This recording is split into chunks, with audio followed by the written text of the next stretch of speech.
El golpe de Estado. En los capítulos anteriores hemos visto la evolución de las principales fuerzas sociopolíticas y económicas que han determinado la suerte del gobierno de la Unidad Popular. El domingo 9 de septiembre de 1973, se encuentran reunidas las condiciones para el estallido de un enfrentamiento directo, según el diseño genérico originalmente elaborado en el Plan Kissinger-Frey, 3 años antes. El país entero es consciente de ello. Los protagonistas centrales del proceso histórico han venido previendo esta eventualidad a lo largo de los años, han tomado posición respecto de ella y han intentado influenciar su desarrollo, cada cual conforme a sus intereses inmediatos y proyectos de futuro. La semana del 10 de septiembre va a resolver las contradicciones principales de la coyuntura que atraviesa el país. La hora de la solución de algunos enigmas ha llegado. Ciertas hipótesis teóricas y prácticas que han venido siendo manejadas por los personajes centrales del proceso, individuales y colectivos, van a ser sometidas a la prueba de los hechos. Una vez más, en la interrelación entre los individuos y las masas de fuerza, estas van a arrastrar a los primeros. Pero no estamos ante la demostración de la fatalidad de un drama. Ni las causas del desenlace estaban dadas desde un comienzo, ni las opciones y combinaciones sucesivas que fueron configurando la estructura de la acción colectiva estaban predeterminadas de antemano, ni la posición y suerte de cada grupo o persona iba a ser independiente del papel que voluntariamente había venido asumiendo. En la descripción que sigue de las últimas 24 horas del gobierno de la Unidad Popular, pasando de lo general a lo particular, voy a intentar contemplar las líneas de fuerza que definen el destino del golpe de Estado a partir de su incidencia en la persona del presidente Allende y su derredor, punto de encuentro de las corrientes profundas que atravesaban el proceso revolucionario chileno desde 1970. La jornada del 10 de septiembre de 1973. Lunes, 10 de septiembre, 1:30 de la tarde. En el transcurso de la mañana me han telefoneado Augusto Olivares, el suboficial ayudante del edecán presidencial y una de las secretarias de la presidencia. El presidente quiere que vaya a almorzar a La Moneda. Al llegar a la antesala del comedor, encuentro a Olivares, muy preocupado por la evolución de los acontecimientos. Minutos después entra el ministro de Defensa Nacional, Orlando Letelier, quien me dice: he leído tu informe sobre la crisis del Estado y la política militar del gobierno. Está muy bien. Me sorprendió que lo conociera. Se lo había entregado la tarde del viernes anterior a Allende. Era un análisis crudo de la situación en que reiteraba mi disconformidad por la política militar que se estaba siguiendo. Desde mi punto de vista, el derrumbe progresivo del aparato del Estado había venido reduciendo la legitimidad institucional de obediencia de las Fuerzas Armadas a la autoridad del jefe del Estado. La disciplina del ejército se hallaba rota desde el mes de junio anterior, y la supremacía del sector militar antiput solo podría mantenerse en la medida que se estableciera su articulación directa con las organizaciones de trabajadores. El informe recapitulaba algunas de las observaciones sobre las que yo venía insistiendo desde fines de mayo de 1973, subrayaba los indicios de que estábamos ya dentro del golpe militar, lo que hacía impostergables medidas de extrema urgencia, y terminaba con la pregunta: ¿cuántos días le quedan, presidente? Acababa de tener lugar una sesión del Consejo de Ministros. Allende ingresó en el salón donde nos encontrábamos, seguido por el ministro del Interior, Carlos Briones, de José Toá, es ministro de Defensa, y de Sergio Vitari, es ministro de Minería. Nos saludamos y guardé silencio. Aunque la cuestión militar venía siendo objeto de conversaciones cada vez más tensas entre nosotros desde el mes de julio, nunca antes había ido tan lejos en la exteriorización de mis críticas como en aquel texto. Escrito, por lo demás, en un tono perentorio que, de no ser compartido el análisis que lo justificaba, podía provocar el término de más de 3 años de estrecha colaboración. Pero yo me sentía impulsado a asumir el riesgo, 15 días después de haber presentado la dimisión, precisamente para reafirmar mi disconformidad con los criterios que venían guiando la política militar, y que acababan de producir la caída del general Prats. Allende entendió mi silencio. Tras varios minutos de conversación entre los presentes, se dirigió a mí con gesto serio: comparto su análisis, estoy de acuerdo con muchas partes de él. La dimisión estaba fuera de lugar. Nos hallábamos en un salón de decoración heterogénea. A la izquierda, en un ángulo, sobre una mesa con espejo adosado al muro, se veía un crucifijo del siglo XVIII tallado en madera de casi 1 metro de altura.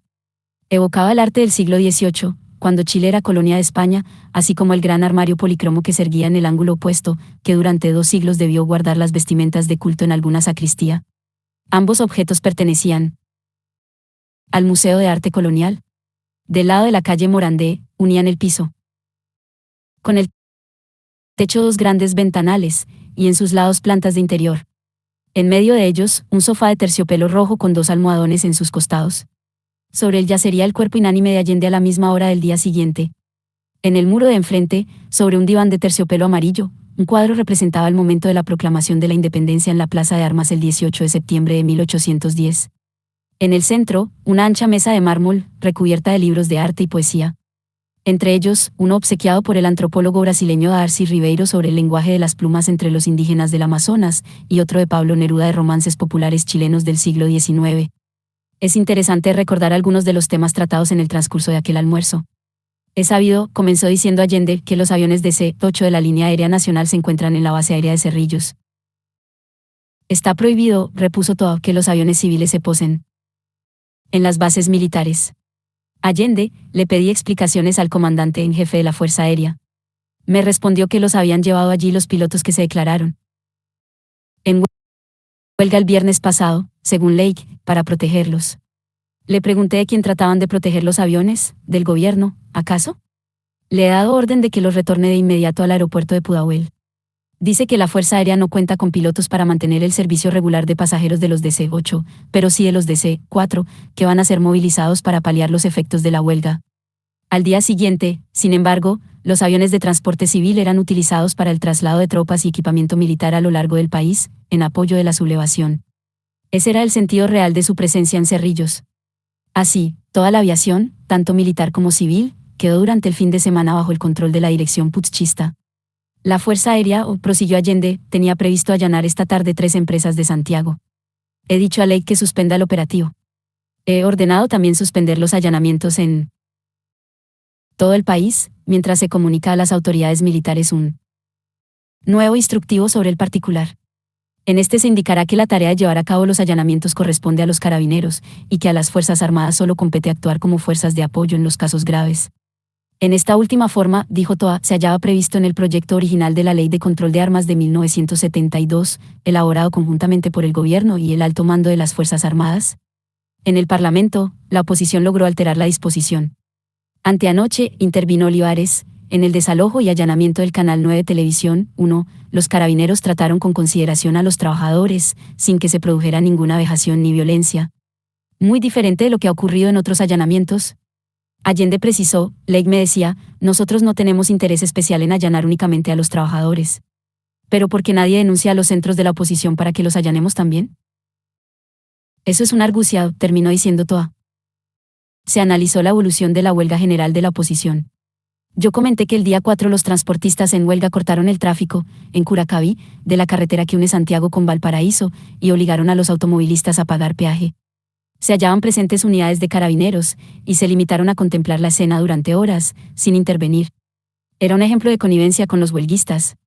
Vitar señaló, la Corporación de Fomento, Ministerio de Industria, tiene aún inmovilizados los 2.000 taxis que hemos importado del extranjero. ¿Por qué no los pone en servicio enseguida? La Corfo no tiene claro si debe hacerse así o no. Mientras, la huelga del transporte tenía la capital prácticamente sin medios de locomoción colectiva.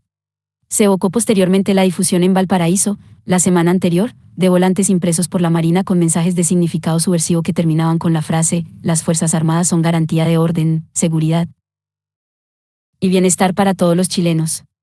A mi modo de ver, semejante propaganda era más bien propia del periodo posterior a la intervención militar. Su aparición antes de que el golpe de Estado se hubiera producido mostraba la gravedad de la situación. Letelier manifestó, tengo incoados más de 13 sumarios internos en las Fuerzas Armadas. Entre ellos, contra el capitán Balas y otros oficiales que participaron en la manifestación contra la residencia del general Prats, por las denuncias de torturas de marinos y, también, por la difusión de esos panfletos de la Marina en Valparaíso. Aproveché la ocasión para insistir en uno de los temas que venía abocando desde hacía semanas, cuánto tiempo se va a tardar en instrumentar la coordinación entre la Central Única de Trabajadores y los carabineros, en los términos previstos en la Ley de Defensa Civil. Me asombra, Toa, que a estas alturas todavía en el Ministerio de Defensa no hayáis caído en la cuenta de la extrema importancia de crear este medio de acción contra el terrorismo y los sabotajes. Toa replicó. Pusimos al frente del Servicio de Defensa Civil al general Fauci Petit, II. Pero no le dio esa orientación que tú dices. En Chile, intervino Vitar, siempre se ha considerado la defensa civil como algo propio de los Boy Scouts. Los trabajadores no contaban con ninguna forma de organización defensiva propia, 3 años después de que la AP se instalara en el gobierno, y 1 después del comienzo de la insurrección contrarrevolucionaria. Si no nos derrocan esta semana, manifestó Letelier, no caemos nunca. Todo lo han venido preparando para que explote ahora. Vamos a nombrar de inmediato a Toa, dijo Briones, director general de seguridad, función nueva que tendrá a su cargo la Dirección Conjunta de los Servicios de Inteligencia de las Fuerzas Armadas, Carabineros e Investigaciones. Hay que atajar el terrorismo. El sábado 8, Allende había comunicado a los ministros del Interior y de Defensa su intención de imponer la coordinación y dirección única dentro del aparato del Estado. Una manifestación particular de ello debía ser colocar todos los servicios de inteligencia bajo una sola dirección, dotada de una orientación política conforme a la del presidente de la República. De ahí la selección de José Toa. Y si llega el caso, declaró Allende, aplicar el Plan Hércules. Era el plan militar antiinsurreccional elaborado por el Estado Mayor de las Fuerzas Armadas en previsión de situaciones de emergencia. Preparado a lo largo de los meses anteriores en función del curso que tomaban los acontecimientos, plasmaba la voluntad del gobierno de continuar desbaratando los intentos de ruptura violenta de la convivencia democrática. De modo complementario, desde mediados de agosto, el presidente había hecho reforzar en 1.000 hombres las fuerzas de Carabineros de Santiago, dependientes del Ministerio del Interior. El dispositivo antigolpe que había frustrado los intentos que se sucedieron a lo largo de 3 años, aparentaba aún encontrarse en condiciones de enfrentar cualquier emergencia. Sin embargo, en los hechos, el carácter no revolucionario del aparato militar impedía a los trabajadores asumir la iniciativa de reprimir la ofensiva burguesa que vivía el país y, a su vez, el límite de tolerancia de la táctica del contragolpe había sido también superado. El Plan Hércules acabó por aplicarse, pero para derrocar al propio gobierno. La obra de Pinochet consistió en lograr reconvertir el dispositivo destinado a defender al gobierno en centro de dirección y apoyo de la insurrección. Posteriormente, la centralización de todos los servicios de inteligencia fue efectivamente llevada a cabo, pero cambiándole su naturaleza y subordinándola al propio Pinochet, quien hizo de la naciente DINA, Dirección de Inteligencia Nacional, el instrumento de tortura y muerte de decenas de miles de ciudadanos. Pero el éxito de la acción de Pinochet no se explica sin considerar el hecho decisivo: enfrente del aparato armado del Estado no había ninguna organización con capacidad de resistencia militar, no ya autónoma respecto de las Fuerzas Armadas y los Carabineros, lo que en las circunstancias chilenas era imposible, sino ni siquiera vinculada a un sector de estos últimos, lo que sí hubiera sido posible preparar legalmente a lo largo de los 3 años transcurridos, de haber existido conciencia suficiente de su necesidad. La ausencia de toda capacidad coercitiva proletaria autónoma dejaba a la AP sin otra disyuntiva militar que la de continuar apoyándose en la oficialidad que aparentaba conciencia profesional y democrática. Toa continuó: hemos estado considerando el nombre de quien podría hacerse cargo de la subsecretaría del Ministerio de Transportes. Pienso que deberíamos designar a una persona que siempre se ha comportado con lealtad, el coronel jefe del despacho confidencial de la subsecretaría de Guerra. Siempre me ha parecido uno de los oficiales que merece confianza. Ante la ausencia de medios para cambiar la política militar defensiva por la ofensiva, el gobierno continuaba buscando un acuerdo político que disuadiera al sector militar vinculado a la democracia cristiana de continuar impulsando la insurrección. En los postres, Allende explica el motivo que le ha llevado a reunirnos. Me propongo dirigir al país un mensaje. Les he convocado para que viéramos la posibilidad de hacerlo esta noche. Ya está dispuesta la red oficial de radio y televisión. Es muy importante y hay que prepararlo bien. Por ello quizás sea más conveniente que hable mañana a mediodía. En cualquier caso, quiero hacerlo antes que se reúna el Consejo Nacional de la Democracia Cristiana, mañana por la tarde. Los demócratas cristianos deben conocer mis planteamientos antes de que empiecen la sesión. En un momento dado, el presidente se dirige al ministro de Defensa: ¿qué horas son? Pasadas las 3. Usted, Orlando, vaya de inmediato al ministerio y asegúrese de que se cumple la orden de suspender los allanamientos de la FACH. Letelier no espera que sirvan el café. Se despide y parte. Poco después abandonamos el comedor. En la galería de los presidentes, que conduce hacia el gabinete de trabajo, se encuentran el director general de investigaciones, el prefecto jefe de Santiago y otras autoridades de la Policía Civil. Algo grave ocurre, pienso, cuando se presentan de improviso a semejante hora. Augusto Olivares comenta que ha surgido un problema con la Fuerza Aérea. El presidente encargó una investigación sobre el allanamiento que el viernes anterior hizo la aviación en la industria Sumar, y el resultado mostraba que los militares robaron dinero de la empresa e incluso efectos personales de los obreros. Los jefes de la policía ingresan en el gabinete. Nos despedimos del presidente. Yo aprovecho para insistir en la gravedad de no contar con una defensa civil organizada. Sí, me responde. Llame a Letelier al Ministerio de Defensa y dígale que acuda esta noche a Tomás Moro. Hacia las 8:30. Allí nos encontramos. Al partir, me cruzo con Frida Modak, secretaria de prensa. Vengo de hablar con Belisario Velasco. 3. Me ha pedido transmitirle al presidente un mensaje de parte del senador Renan Fuentealba, que no confíe para nada en el PDC. El único problema de Aylwin consiste en cómo deshacerse de Allende más pronto y con el menor costo.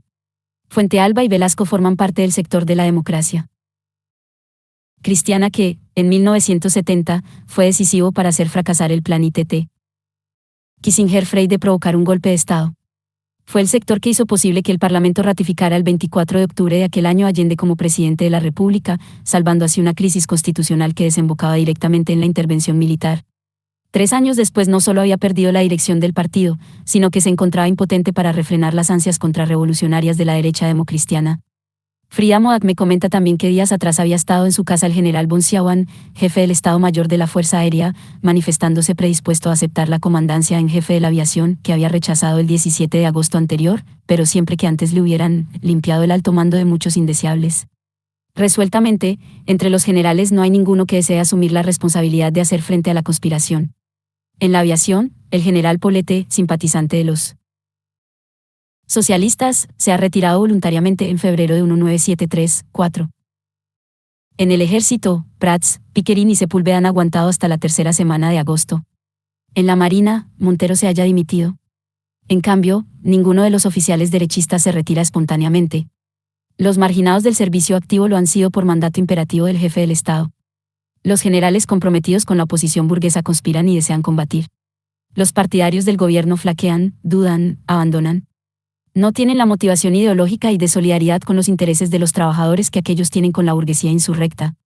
Una excepción, el general de aviación Alberto Bachelet, siguió un destino semejante al de Schneider. Detenido el 11 de septiembre, murió en la cárcel a consecuencia de las torturas. La última noche en Tomás Moro, el tardío referéndum. Tomás Moro es, desde 1970, la residencia oficial del presidente de la República. En medio de un pequeño jardín, su interior es, de hecho, una suerte de museo. Sus muros están repletos de cuadros, donados en distintas épocas por amigos de la familia Allende, Siqueiros, Portocarrero, Miró, Guayasamín, Picasso, Magda. Uno de los de Siqueiros lleva en la parte posterior una dedicatoria fechada en la cárcel. Junto a la puerta principal, una enorme imagen medio difuminada en la que destacan con nitidez los ojos y una especie de fusil en la parte inferior. Contemplada desde lejos se identifica al Che Guevara. Obra de José Balmes. Allende gustaba comentarla a los generales que llegaban allí, divertido en su interior por la propia escena que ello significaba. En el living, en medio de más cuadros, una gran ánfora etrusca ocupa un ángulo, mientras que en otro llama la atención una colección de estatuas chinas de marfil. Junto a la chimenea, una silla articulada del siglo XVIII está acompañada de curiosos objetos de artesanía. En el gabinete de trabajo, en estantes adosados a la pared, se alinea un centenar de huacos precolombinos. Antes de llegar al gabinete, en la biblioteca, fotografías dedicadas de Ho Chi Minh y Che Guevara, junto a la de Velasco Alvarado con la inscripción, al Chicho Allende, el chino Velasco, con la que el presidente peruano recordaba los nombres familiares de ambos. Una carta manuscrita del príncipe Sihanouk de Camboya, junto a las fotografías de los presidentes chilenos Arturo Alessandri Palma, restaurador del régimen presidencial en 1925, y Aguirre Cerda, portavoz del Frente Popular en 1938. Aquella noche, los primeros en llegar somos Olivares y yo. Letelier está terminando en el Ministerio de Defensa una conferencia de prensa sobre la posición del gobierno en materia de seguridad nacional y en relación con las Fuerzas Armadas, resumiendo la doctrina del gobierno de la Unidad Popular hacia estas últimas: respeto por su personalidad institucional, mejoramiento de su nivel de preparación y equipamiento profesional, voluntad de acabar con su aislamiento, respeto de la sociedad civil, atribución de los medios para evitar el estallido de la guerra civil y el derrumbe de las instituciones democráticas. Es la política que se ha puesto en práctica a lo largo de 3 años. Pero ya a estas alturas el contexto sociopolítico original ha cambiado, el antagonismo entre los bloques sociales en pugna se plantea también en el terreno militar, y no solo político, económico o ideológico. Y la oficialidad conservadora se halla plenamente convencida de ello, preocupada tan solo de asegurar que las organizaciones obreras y el gobierno no cuenten con respaldo militar orgánico en el momento de la insurrección que se prepara. Augusto Olivares se pasea inquieto: quiero decirte algo que me tiene muy preocupado. La situación es muy grave, y es mucha la responsabilidad que asumimos hoy, tú y yo, al participar en estas circunstancias en las definiciones del presidente, sin discutir previamente sus bases. Los trabajadores se sienten indefensos, como desamparados. Coincido contigo. Hace 3 semanas que presenté mi renuncia al presidente. No lo sabía. Los errores militares que se han cometido en el mes de agosto son una catástrofe para el gobierno. No tenía otro medio más elocuente para llamar la atención sobre ellos. Yo siempre he tenido una sospecha, ¿qué pasó realmente dentro de las FFA el 29 de junio? Durante el mes de agosto, continúo yo, me da la impresión de que al gobierno lo han tenido engañado los militares en quienes se tiene confianza. En mi informe del viernes pasado he expuesto todo esto, para concluir preguntando cuántas horas nos quedan. Yo ya tengo hecho el testamento, sonríe levemente Olivares. Yo no. No tengo nada que dejar. No, si mi testamento es más que nada lírico. Por cierto, he venido escuchando la conferencia de prensa del ministro de Defensa. No me ha acabado de gustar. Al llegar Letelier, Olivares le hace el mismo comentario. El ministro responde que era una intervención pensada y dirigida más hacia el interior de las Fuerzas Armadas que no hacia el público en general. Había traído conmigo la disposición legal de 1945 que regulaba la defensa civil. Se la di a leer a Letelier. Se llevaba varios años de retraso en desarrollar una línea de acción semejante. Poco después entraba el ministro del Interior y, por último, pasadas las 9 horas, Allende. Olivares orientó la conversación hacia su tema de inquietud. Presidente, acaba de hacerse pública una declaración del Partido Comunista describiendo la situación como muy grave, mencionando el peligro inmediato de un golpe. He pedido al canal de televisión que me la hagan traer. Una declaración. Pero, ¿con qué medios cuentan a estas alturas el Partido Comunista y los trabajadores para prevenir o responder a un golpe de Estado? Como a las 9:30 llaman desde la Secretaría Privada. Olivares recibe el mensaje. A La Moneda acaba de llegar la noticia de que 2 camiones con tropas han salido de la ciudad de los Andes en dirección a Santiago. ¿Qué significa esto? Es la hora de cenar. Nos están esperando la señora de Allende, Tencha e Isabel, su hija, que acaban de retornar de un viaje oficial a México. Tencha hace comentarios sobre el viaje. La acogida de los mexicanos ha sido afectuosa, pero en cambio había recibido varias amenazas de muerte de fuente chilena. Elogia el comportamiento del comandante Sánchez, canaéreo. Del presidente, que la acompañaba. La conversación se desvía después hacia nuestro medio. En un momento dado comentó el contraste que se observaba entre el uso que la derecha estaba haciendo del terrorismo y de acciones violentas contra el Estado, buscando cambiar la forma de gobierno, mientras que este último se hallaba atado por la legalidad.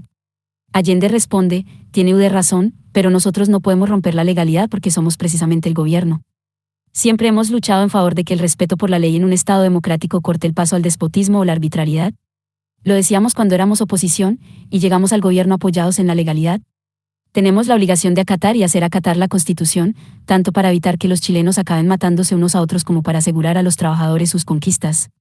Entre la ley o la fuerza bruta, siempre hemos sostenido que el país se ha regido de acuerdo con las leyes. Briones asiente. Así es. Tencha insiste en que los atentados terroristas están provocando cada día víctimas inocentes. En los 3 meses últimos llevamos un promedio de un acto terrorista cada hora. Isabel le contesta, al terrorismo, la Unidad Popular no puede responder con el terrorismo, pues eso sería el caos. Allende hace un gesto afirmativo.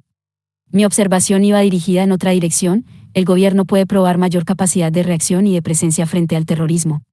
Por ejemplo, en relación con los atentados organizados por los comandos de barrio de la derecha, haciendo investigar en profundidad en las manzanas de alrededor.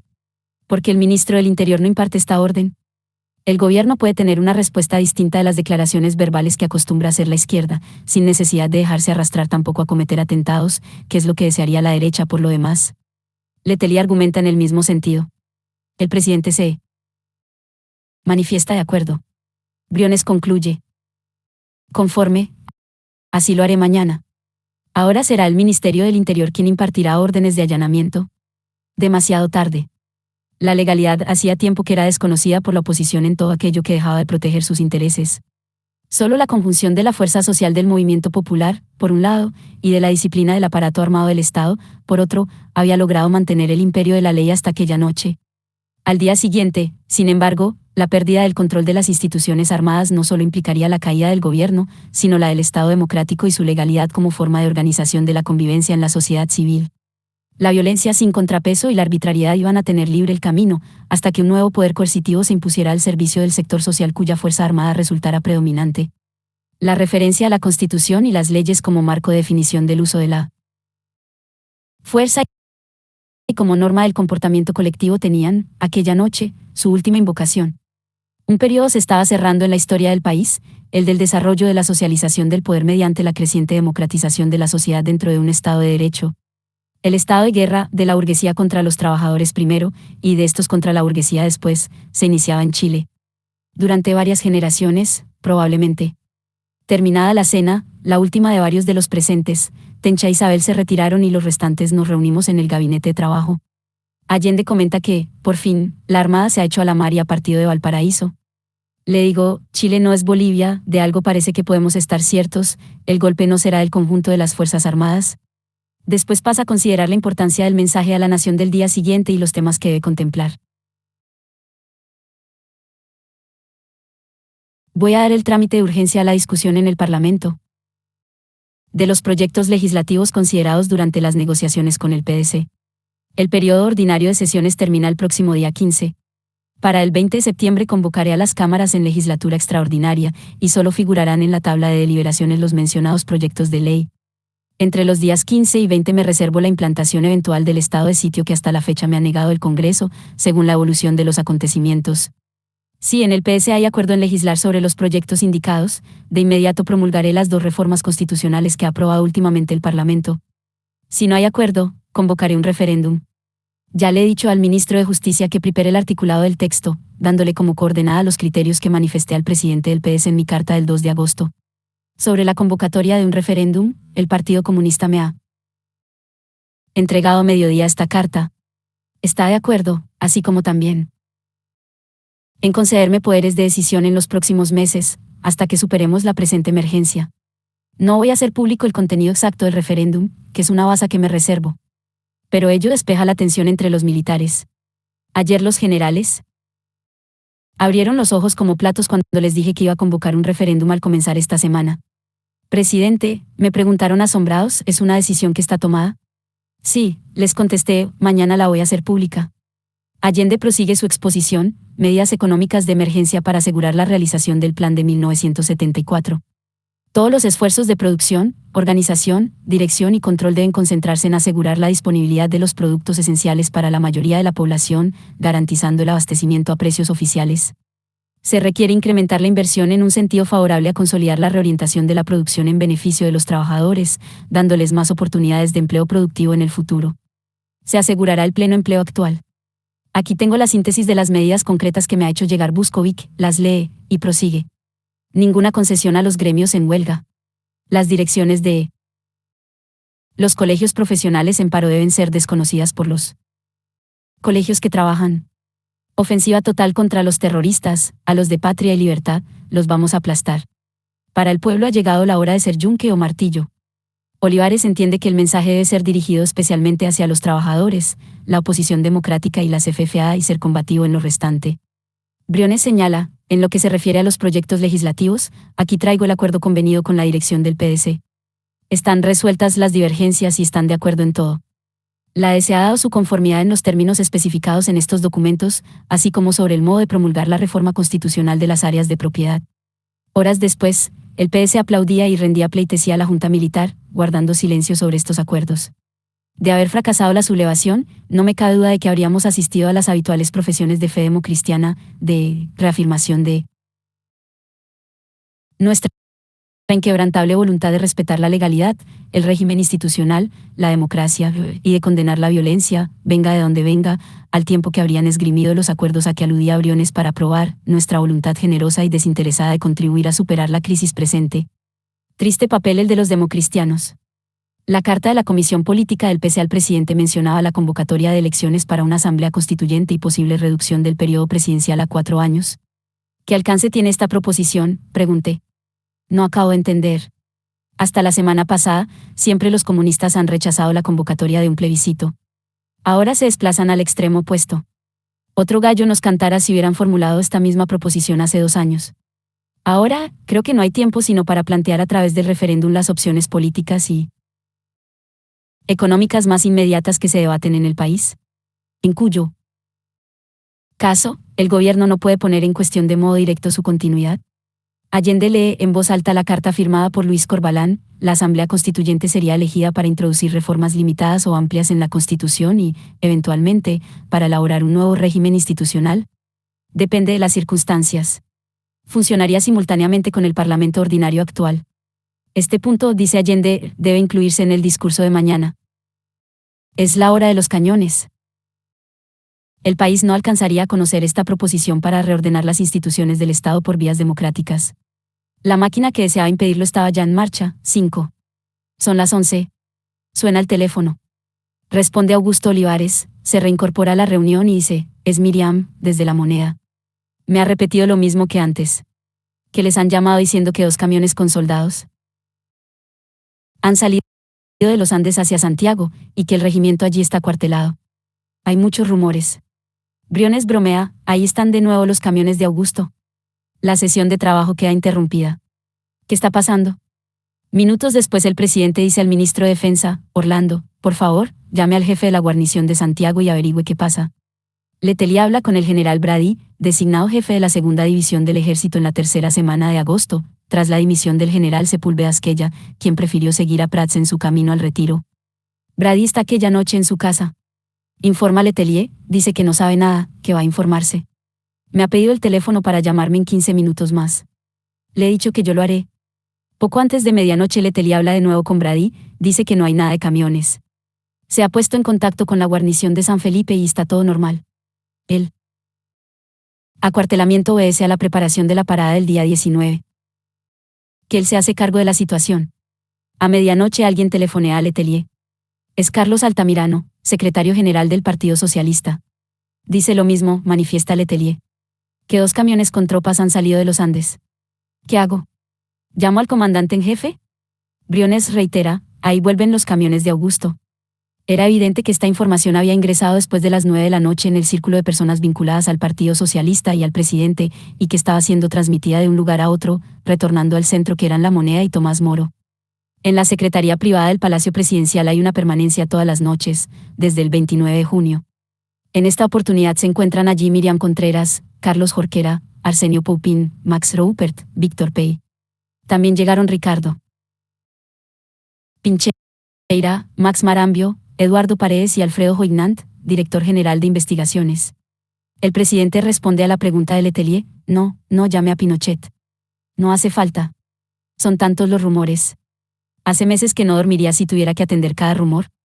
El 2 de julio, a las 5 de la madrugada me hizo despertar NN, para darme todo tipo de seguridades de que una unidad blindada se dirigía hacia aquí. Y así todos los días. No obstante, Allende no se queda tranquilo con la información que le entrega Brady.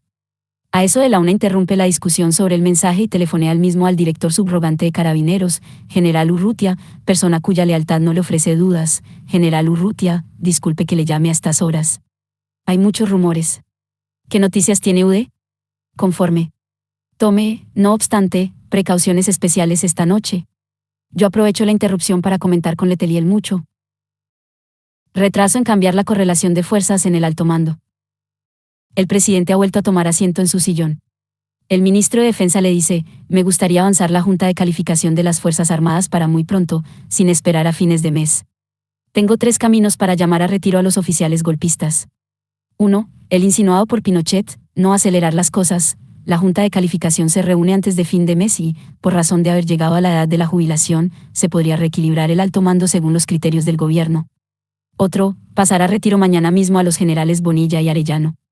El tercero es el recomendado por Prats, llamar a retiro antes del viernes a 6 o 7 generales. El último me parece el mejor, responde Allende.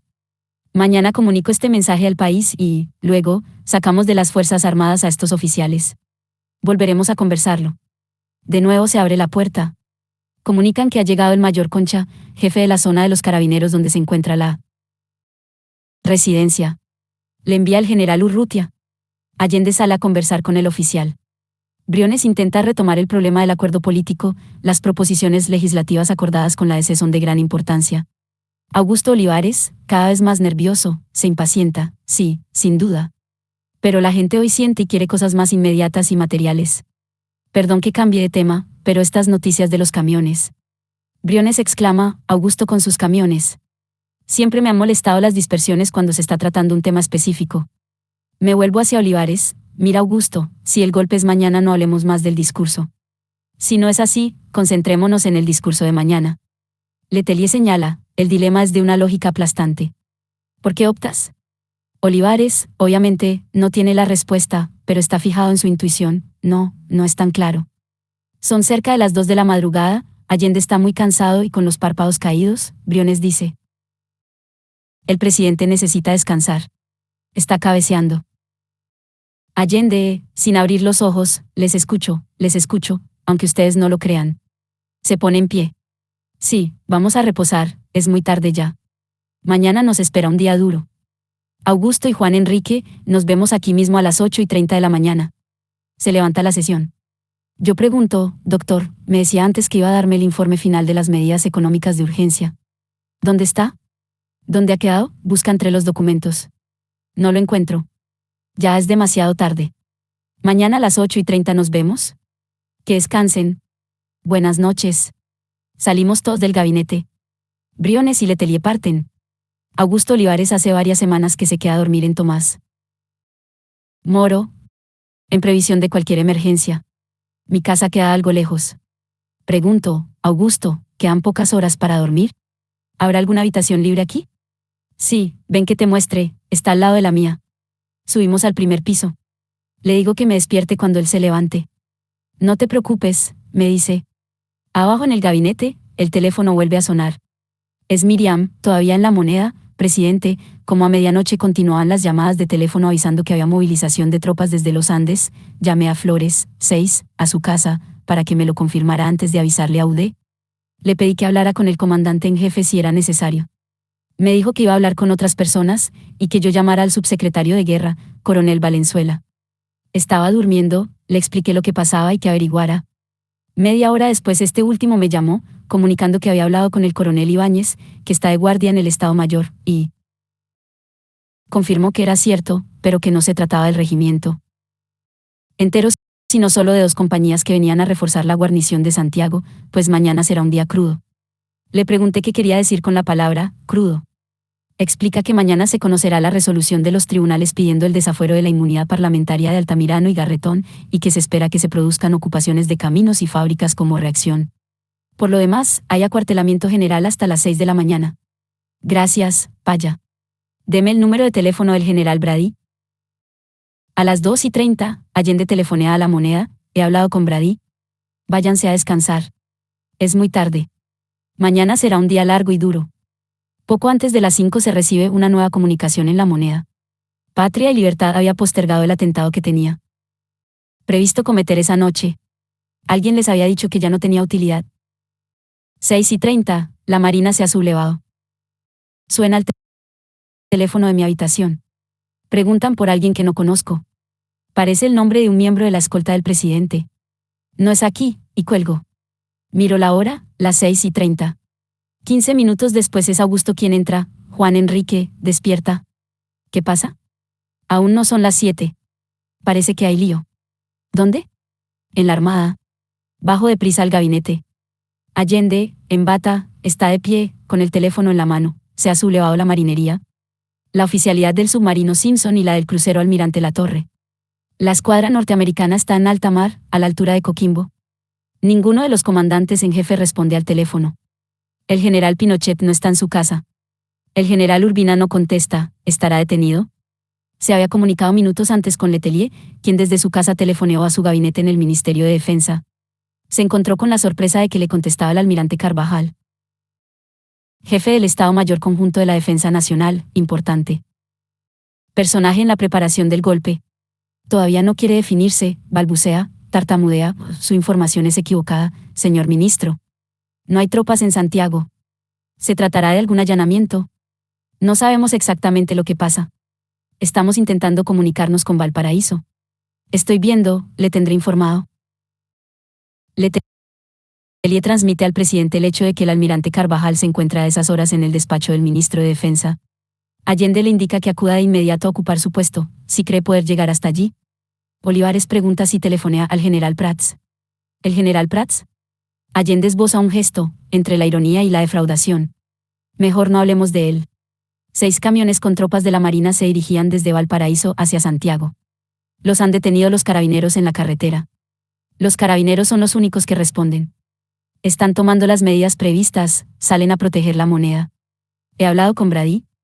Le he dicho que tome las medidas propias de la situación, y que si no las iba a tomar que fuera hombre y me lo dijera. Ahora salen tropas del ejército de Santiago hacia Valparaíso. El ejército, en Valparaíso, ha salido a controlar la ciudad. ¿Son leales? Parece que sí. Estoy intentando localizar al almirante Montero, añadió. Olivares. ¿Qué le digo si le encuentro? Que vaya a Valparaíso. Que sepa comportarse como un soldado y, si es preciso, que sepa morir con honor. 7:15. La aviación se dispone a atacar las industrias. La guerra civil comienza. Presidente, intervengo yo, hay que acallar las radios de la oposición. En los intentos de pucha anteriores fueron el principal medio de movilización de la revuelta. Reduzcamos el apoyo a la insurrección y evitemos víctimas inútiles. Conforme. Augusto, llama a Hoygnant. El director general de investigaciones responde, aló, aquí el presidente. Se ha sublevado la armada. Tome medidas para radioagricultura, radiominería y el mercurio. ¿Le digo lo mismo a Carlos Toro? Pregunto. Sí, hágalo. Llamo a Toro, responsable del Servicio de Seguridad del Partido Comunista. El presidente ha dado orden a Hoygnant de silenciar las radios de derecha y el mercurio. Tenlo presente. Pero no mencionó a Radio Cooperativa, que también es importante. ¿Qué noticias tienes tú, presidente? Según Toro, la Fuerza Aérea se dispone a allanar los cordones industriales. Si hacen eso, es la guerra civil. La guerra civil. Habíamos llegado a la situación que tanto queríamos evitar. La Marina sublevada, Carabineros y Ejército parecían leales al gobierno, la aviación atacando a los trabajadores. Había que proceder con rapidez y decisión para atajar el peligro de incendio total. Eran las 7:20. Allende se ha acabado de vestir en medio de conversaciones telefónicas. ¿Vamos a la Moneda?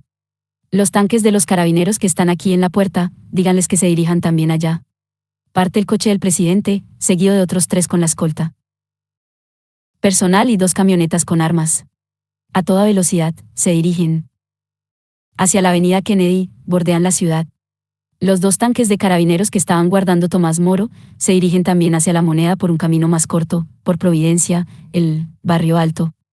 Asegurado por el jefe de la segunda división y de la guarnición de Santiago de que el ejército se mantiene leal, y por el director general de los carabineros de que estos están movilizando contra la sublevación, el gobierno puede contar que hasta ese momento controla la capital y que dispone de los sectores decisivos de las Fuerzas Armadas. Tras atravesar la ciudad sin ningún problema, Allende ocupa su puesto de mando, centro del poder del Estado y símbolo histórico del régimen institucional. Cuando a las 7:30 ingresamos en la Moneda, a su alrededor están desplegados una gran cantidad de carabineros, y tanques del mismo cuerpo están tomando su posición. Dentro, la Guardia Presidencial se halla igualmente en posición de combate. 5 minutos después, el director general de los carabineros, general Sepúlveda Galindo, entra en el gabinete del presidente. Mientras se quita el cinturón para colgarse la pistola, informa de las medidas que están siendo tomadas. Y parte. A las 7:40, solo detrás de su escritorio, Allende continúa telefoneando, no responden. Me temo que esta vez están comprometidos todos los comandantes en jefe. Las sospechas empiezan a tomar cuerpo. Pero no hay ningún otro indicio. Cada minuto que pasa puede ser precioso. Presidente, no conviene que los trabajadores estén concentrados en puestos fijos. ¿No sería preferible que empezaran a desplegarse, o quizá que se dirigieran hacia el centro? ¿Llamo a Figueroa? Sí. Las 7:45. El presidente de la Central Única de Trabajadores está todavía en su casa. Allende toma el teléfono. ¿Aló? ¿Se ha sublevado la Marina? La situación está confusa. Movilidad, movilidad. ¿Ude dónde va a estar? Deme el número de teléfono. Tome nota a Raúl, miembro de la escolta. Mi enlace con... ¿Usted será Raúl? Este se anota el número en la palma de la mano. Con metralleta al hombro, atento y silencioso, no se distancia del presidente. En el gabinete hay 3 teléfonos comunicados con Radio Corporación, Radio Portales y Radio Magallanes. Están especialmente preparados para que la voz salga directamente al aire. Son las 7:55. Allende toma el auricular de Radio Corporación y pide que le den salida al aire. Habla el presidente de la República desde el Palacio de la Moneda. Informaciones confirmadas señalan que un sector de la marinería habría aislado Valparaíso y que la ciudad estaría ocupada, lo cual significa un levantamiento en contra del gobierno legítimamente constituido, del gobierno que está amparado por la ley y la voluntad del ciudadano. En estas circunstancias llamo sobre todo a los trabajadores. Que ocupen sus puestos de trabajo, que concurran a sus fábricas, que mantengan la calma y la serenidad. Hasta este momento, en Santiago no se ha producido ningún movimiento extraordinario de tropas y, según me ha informado el jefe de la guarnición, Santiago estaría acuartelado y normal. En todo caso, yo estoy aquí, en el Palacio de Gobierno, y me quedaré aquí defendiendo el gobierno que represento por la voluntad del pueblo. Lo que deseo, esencialmente, es que los trabajadores estén atentos, vigilantes, y que eviten provocaciones.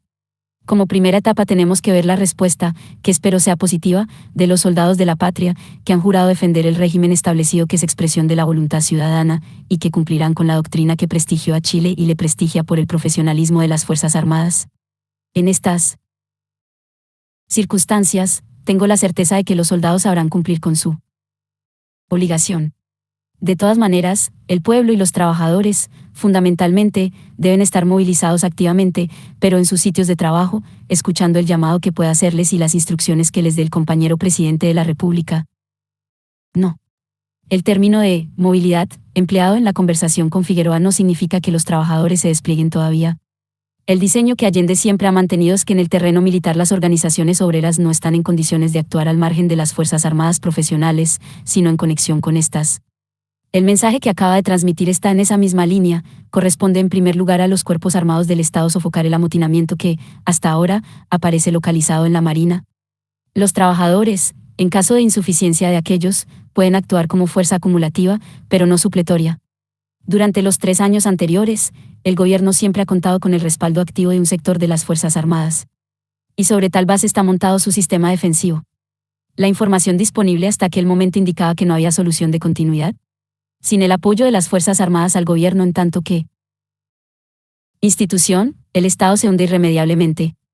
Allende es jefe del Estado y opera dentro de esta lógica, pero no es el jefe de ninguno de los partidos de la AP ni de los sindicatos, que tienen su organización y jerarquía autónoma de la del gobierno, y han tenido buen cuidado de demostrarlo a lo largo de los 3 años transcurridos.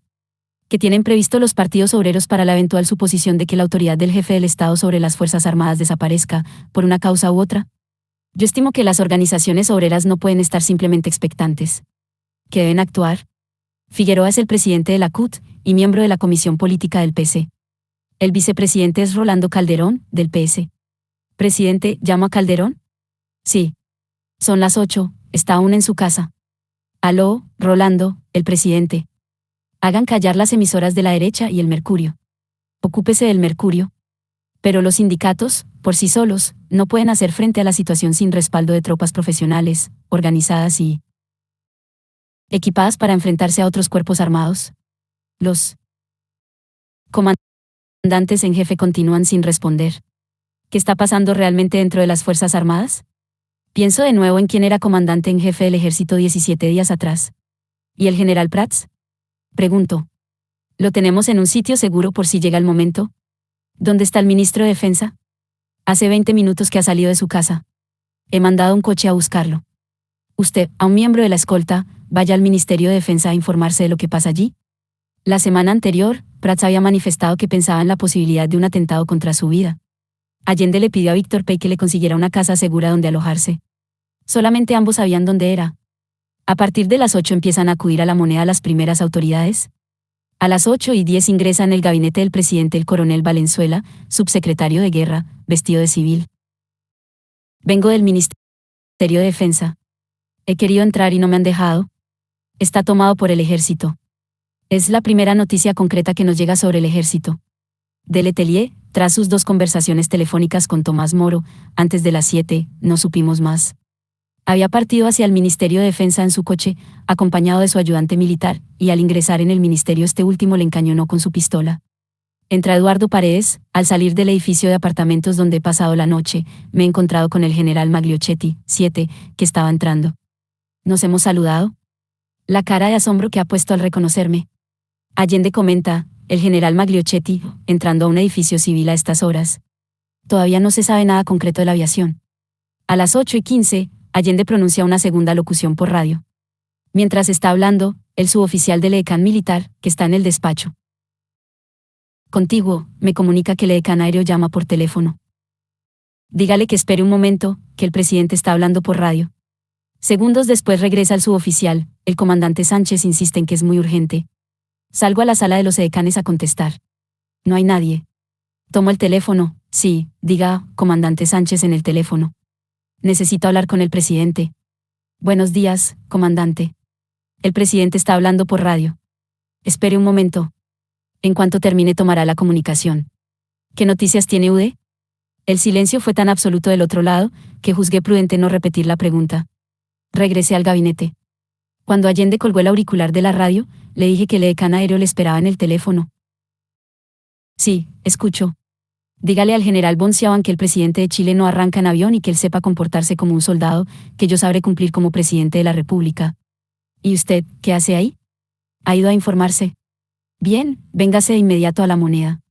Desde el Ministerio de Defensa, el jefe del Estado Mayor de la Fuerza Aérea ofrece un avión para que el presidente abandone el país. No se atreve a comunicarlo personalmente y ha obligado a ir al Ministerio al edecán aéreo para que éste transmita el mensaje. Era una situación que recordaba extrañamente otra que Allende gustaba comentar en la intimidad. En 1939, cuando se sublevó el general Ariosto Herrera en Santiago, me encontraba junto al presidente Aguirre Cerda en La Moneda en el momento en que llegó su edecán aéreo a comunicarle que tenía un avión dispuesto para sacarle del país. Don Pedro, sentado en su sillón, terminó de liar pausadamente su cigarrillo y, con voz mesurada le contestó: mire, comandante, yo he sido toda mi vida un hombre de derecho. Y ahora soy el presidente de la República.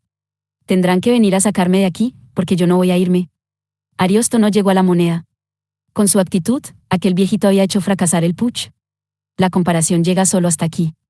En 1939, el general Herrera estaba impulsando un putsch, a la chilena, con recursos y horizontes eminentemente locales. No tenía detrás el impulso y mediatización de los servicios del Pentágono de Estados Unidos y los imperativos de la política de Henry Kissinger. ¿Qué estaba pasando en el ejército de Chile esta vez? Todavía no lo sabíamos a ciencia cierta. La Marina, por sí sola, no podía ir muy lejos. Con la aviación, tampoco. La clave estaba en el ejército. ¿Quién estaba intentando moverlo contra el gobierno? ¿Por qué no descubría su rostro? ¿Cuál era la real distribución de las fuerzas militares a lo largo del país? ¿Qué estaba haciendo la escuadra norteamericana en aguas chilenas? ¿Cuáles eran las fuerzas amigas y adversarias con las que el gobierno tenía que contar? Los indicios se iban acumulando minuto a minuto, de manera inconexa y dispersa. Las comunicaciones telefónicas estaban funcionando en la ciudad de Santiago, pero estaban cortadas con el resto del país. De todos modos, la suerte del putsch se decidía en la capital. 8. Hasta el momento, la única certidumbre es que el alto mando de Carabineros respalda al presidente. Hecho importante. Los Carabineros, con sus 25.000 hombres especialmente entrenados y equipados para el combate en ciudades, es el único cuerpo armado extendido a lo largo de toda la geografía nacional. En ese sentido, puede decirse que tienen el principal poder de fuego. Con el respaldo de los sindicatos, la amalgama de carabineros y trabajadores detrás del gobierno representan una fuerza de primera magnitud, capaz de decidir en un primer momento el control de la ciudad de Santiago y de frustrar el golpe. En caso de que los insurrectos den la orden de abrir fuego, los carabineros junto a trabajadores pueden ofrecer una resistencia muy seria. Suficiente en cualquier caso para ganar el tiempo indispensable para que en el seno de las Fuerzas Armadas los sectores antigolpistas puedan reaccionar, organizarse y enfrentar a los insurrectos. 8:20. El general Sepúlveda ingresa de nuevo en el gabinete. Telefonea al prefecto jefe de Carabineros de Santiago: general Parada, ¿qué información tiene? Como que vamos a ver, el tono de su voz sube progresivamente y adopta el propio de los cuarteles. Los carabineros han estado siempre y están con el gobierno. Estamos en la parada hasta el final, pase lo que pase. Y el director general de Carabineros, soy yo. Allende escucha la conversación. No hace ningún comentario y abandona el salón. Desde otro teléfono llama a Víctor Pey. Ve a buscar al general Prats. Que venga La Moneda. Hay que utilizar los recursos de emergencia. Estamos ante un movimiento de gran envergadura. No conocemos todavía a quién tenemos enfrente, pero los indicadores que nos llegan desde dentro del ejército son cada vez más dudosos y débiles desde que partimos de Tomás Moro, hace una hora. Tengo puesta en marcha una radio y sintonizada radio. Agricultura, propiedad de la Sociedad Nacional de Antiguos Latifundistas. Suena una marcha militar. Cuando se termina sigue otra. Y otra. No hay comentarios. El más importante medio de comunicación y de movilización de la derecha todavía no sabe bien qué tiene que decir. No orienta a la oposición ni transmite consignas. Pero es evidente que las instrucciones para silenciarla no han sido ejecutadas, ni por la policía ni por los sindicatos. Estoy solo en el gabinete. Salgo a la antesala un momento. Hay unas 10 personas. Percibo al ministro de Educación, a algunos dirigentes de los partidos, al ministro de Trabajo, Jorge Godoy, presidente de la Central Única de Trabajadores pocas semanas atrás y miembro de la Comisión Política del PC. Converso con él: compañero ministro, parece que el golpe afecta esta vez tanto a la Marina como a la aviación y el ejército. Cada minuto que pasa es precioso. Me pregunto si no convendría que los trabajadores se desplegaran hacia algunos objetivos concretos, incluido el centro de la ciudad, en vez de continuar concentrados dentro de las industrias. No. Los trabajadores están bien en sus centros de trabajo. Allí. ¿Saben lo que tienen que hacer? La respuesta es tajante. No juzgo oportuno insistir. Pero no entiendo. Las fuerzas insurrectas están empezando a desplegarse por la ciudad.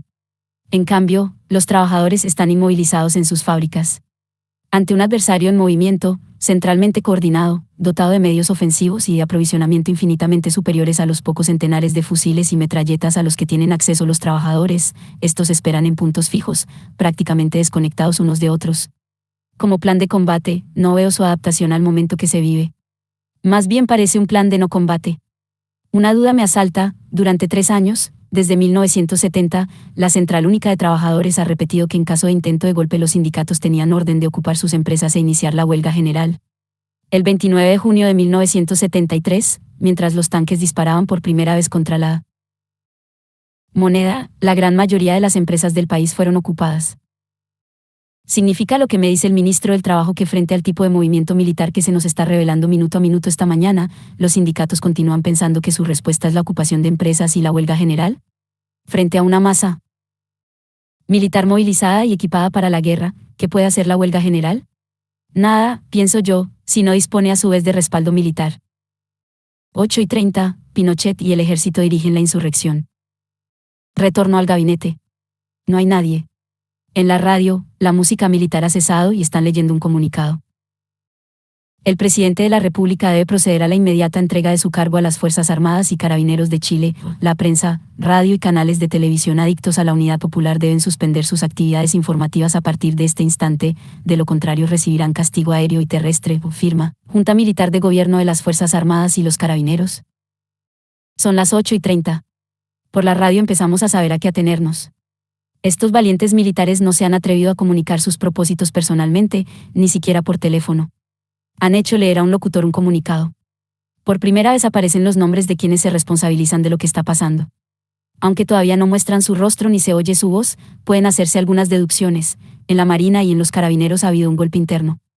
Los comandantes en jefe han sido descabezados, pero ¿con qué eficacia? Por la ventana veo que las fuerzas de los Carabineros continúan desplegadas protegiendo la moneda. En la aviación y el ejército son los propios comandantes en jefe quienes recibieron esta responsabilidad de manos de Allende, el mes de agosto, los que integran la Junta.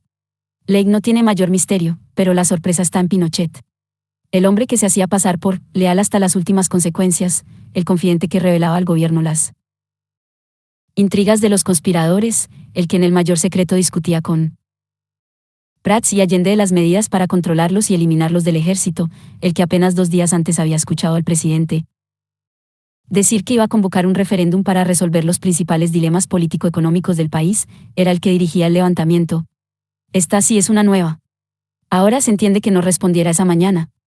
Pero, ¿qué ha sido del jefe de la segunda división y de la guarnición de Santiago, general Brady? Este sí contestaba y de las órdenes que a las 7 decía Allende que estaba dando.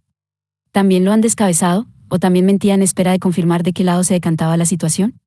Horas después, su nombre aparecía al pie de las órdenes de fusilamiento de los abogados, economistas y médicos del equipo personal del presidente, supervivientes del combate de la moneda. Allende vuelve a ingresar en el gabinete. ¿Qué información tendrá él? Resuma el comunicado de la radio, y aparece firmado por Ley y Merino, pero también por Mendoza, que se autodenomina director general de los Carabineros, y por Pinochet. No hace ningún comentario. Estamos solos. Toma el teléfono y pronuncia una breve alocución por radio. Es la tercera, holocausto, no entregaré el mando. Son las 8:45. De pie, la mano sobre la mesa de trabajo, repiqueteando los dedos, la mirada perdida en la distancia, Allende se limita a decir a media voz: 3 traidores, 3 traidores. Golpe de mano en los Carabineros. Por primera vez en la historia del Ejército Profesional de Chile, su comandante en jefe encabeza una insurrección contra el presidente de la República. En 1891, la Marina se sublevó en favor del Congreso, enfrentando al presidente Balmaceda, pero el ejército se alineó tras este último. Se acaba de romper una tradición nacional más, y todo el dispositivo antiputs que se apoyaba en el ejército cabe suponer que ha sido neutralizado o desarticulado por el comandante en jefe. Tras la Marina y la aviación, aparece evidente que también el ejército está en el golpe. ¿Con qué fuerza cuenta el gobierno? Es imperioso establecer contacto con el interior del ejército inmediatamente. Se han tomado varias iniciativas. El subsecretario de Guerra, coronel Valenzuela, ha invitado a Pinochet a venir a La Moneda a plantear su posición y evitar una catástrofe de magnitudes desconocidas. La respuesta ha sido negativa. Los 13 decanes, comandante Jorge Gres, capitán de fragata, teniente coronel Sergio Badiola, del Ejército, y comandante Roberto Sánchez, de la Fuerza Aérea, se encuentran en La Moneda. ¿Dónde estaba, mientras tanto, el general Prats? Nunca alcanzamos a localizarlo. Eran las 8:55 y lo único seguro era que el alto mando de los carabineros continuaba respaldando al gobierno, así como que sus unidades continuaban desplegadas protegiendo La Moneda. De pronto, Allende se dirige a la ventana, mira y la abre. Se oyen ruidos de motores. Se asoma y mira en todas direcciones. Un centenar de personas que está cerca lo perciben, se acercan y le aplauden. Saluda un instante y se vuelve rápido, que venga el general Sepúlveda. Este se hallaba en la sala contigua. General, ¿por qué se retiran las tropas de los carabineros, los tanques y los buses? Sepúlveda mira a su vez, no sé qué pasa, voy a informarme. 9. El gobierno ha sido derrocado. Momentos después regresa el director general de los carabineros. Presidente, me informan que han tomado la central de telecomunicaciones de los carabineros. Y las unidades reciben las órdenes por radio desde allí, el alto mando está aislado, mande hombres que recuperen el centro de comunicaciones. Presidente, no tengo. Solo cuento con los que están en la dirección general, a 200 metros de La Moneda. ¿Cuántos son? 50, más los oficiales. Dígales que ingresen de inmediato aquí. Definitivamente la oficialidad antiputschista se halla desbordada y sobrepasada. Sepúlveda está a mi lado. Aunque era improcedente y fuera de lugar, no puedo evitar la tentación de formular una breve pregunta. General, ya no cabe sino repartir armas al pueblo. ¿Puede UD hacerlo? La cara del general no puede ser más expresiva. La sorpresa se confunde con la estupefacción ante mi interrogante. ¿Repartir armas yo? ¿Cómo quiere que yo reparta armas? ¿Era esta una contestación de un director general de carabineros aislado de sus unidades, o de rechazo psicológico de considerar semejante alternativa a la situación que acababa de crearse? No lo sé a ciencia cierta. Su semblante daba más bien la impresión de significar lo primero. Los 13 decanes piden al presidente reunirse con él. Los comandantes Gres y Badiola toman la palabra, las Fuerzas Armadas le piden que entregue el mando. No. ¿Tiene UD otra alternativa? Usted debe salvar su vida, presidente. La respuesta fue breve, comandantes, si así lo desean regresen junto a sus instituciones. Quedan en libertad de acción. Las organizaciones de trabajadores, sin dirección unificada. A lo largo de aquella mañana, igual que durante los 1000 días de gobierno de la AP, Allende actuaba en su doble función de presidente de la República y de líder popular. En virtud de la primera, intentaba movilizar los recursos institucionales del Estado cuya dirección le competía. Como representante popular estaba proyectando sobre los acontecimientos su personalidad y responsabilidad en tanto que portavoz principal del conjunto del movimiento popular, así como el valor simbólico de su actuar respecto de la suerte inmediata y futura del proceso revolucionario.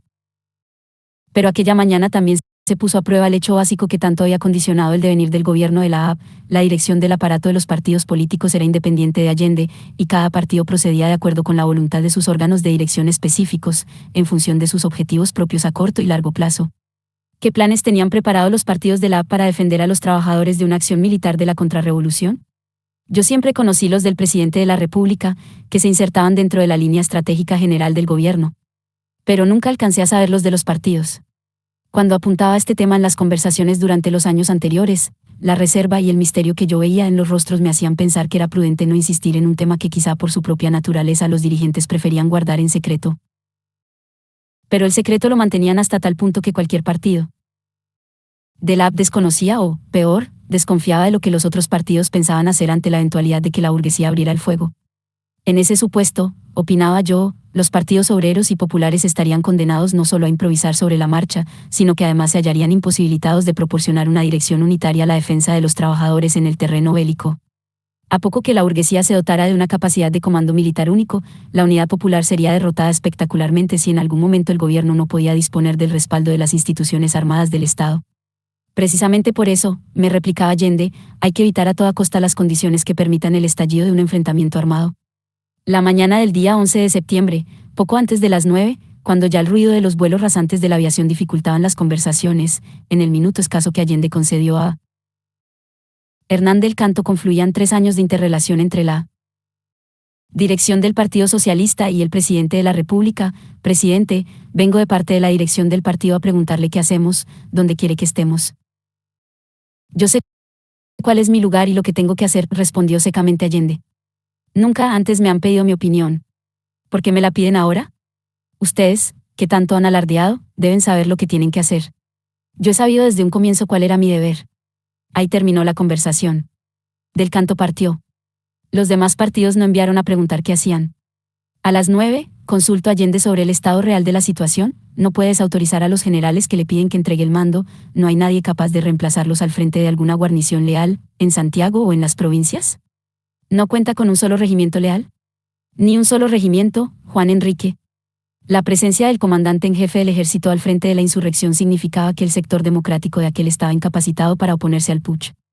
Frente al escepticismo de un sector de la izquierda, Allende siempre había repetido, antes y después de 1970, que el nivel de disciplina de las instituciones armadas del Estado y sus características sociopolíticas impedían a los trabajadores dividir, horizontalmente, a las Fuerzas Armadas, al margen de su jerarquía institucional. A las 8:30, cuando se conoció la real posición de Pinochet, Allende tuvo la certeza de que no podría contar con el ejército a menos que éste se viera resistido militarmente por fuerzas leales al gobierno el tiempo necesario para permitir a la oficialidad, suboficialidad y tropa antiputschista desobedecer las órdenes de la autoproclamada junta militar, lo que permitiría a las organizaciones obreras incorporarse. Esta hipótesis todavía no se podía excluir entre las 8:30 y las 9. El éxito del golpe interno en los carabineros obligaba a abandonarla definitivamente, dado el contexto en que nos encontrábamos. Ningún partido ni organización obrera, sin excepción, estaba en condiciones de hacer frente a la situación. Ni aislada ni conjuntamente, las estructuras del movimiento popular no estaban en condiciones de responder al asalto. Hacía 2 horas y media que había llegado la noticia de la sublevación de algunas unidades de la Marina, y 1 hora y media que habíamos entrado en La Moneda con la información de que el ejército y los carabineros obedecían al gobierno. El plan de defensa de este se había quebrado en su componente militar profesional. El gobierno había perdido el respaldo de los cuerpos armados del Estado. En tanto que institución, el Estado y sus poderes integrantes acaban de desmoronarse. La fuerza física emergía como sola instancia de poder, sin ninguna limitación. El poder de fundamento democrático, encuadrado dentro de un Estado de Derecho, estaba derrumbado. Por primera vez en varios decenios, las organizaciones obreras se encontraban fuera del aparato del Estado, reducidas a su sola fuerza. El ejercicio del poder del Estado, que habían venido condicionando a través de la lucha por una mayor democratización y participación popular, el poder del Estado que habían alcanzado a conquistar en parte, les estaba siendo arrebatado. Las organizaciones populares, sindicatos y partidos, se hallaban reducidos a sus solos recursos. La destrucción del aparato del Estado acababa de producirse. Quienes dentro de las organizaciones populares habían orientado su acción en la búsqueda de este objetivo, bajo el espejismo de que se trataba de un Estado burgués, se encontraban con su anhelo en las manos. Durante unas horas debieron pensar que había llegado su momento, el del enfrentamiento, la única vía realmente revolucionaria para ellos. Durante algunos minutos, el sector de la izquierda que razonaba según esta línea táctica pudo verse realizado. Frente al puñado de miles de oficiales que dirigían sus armas contra los trabajadores, se oyó decir, nosotros somos millones. Pronto, muy pronto, la trágica realidad les mostraría la magnitud de la ilusión que habían venido cultivando. Un puñado de hombres, es cierto, pero con la organización y medios técnicos de la guerra moderna, respaldados por el bloque social conservador amenazado en su hegemonía, una vez tomada la resolución de arrasar con cuanta resistencia encontraran, iban a demostrar en los hechos que, frente a un ejército disciplinado y bien equipado, millones de personas sin organización ni recursos militares equivalentes no pueden plantear batalla en el mismo terreno.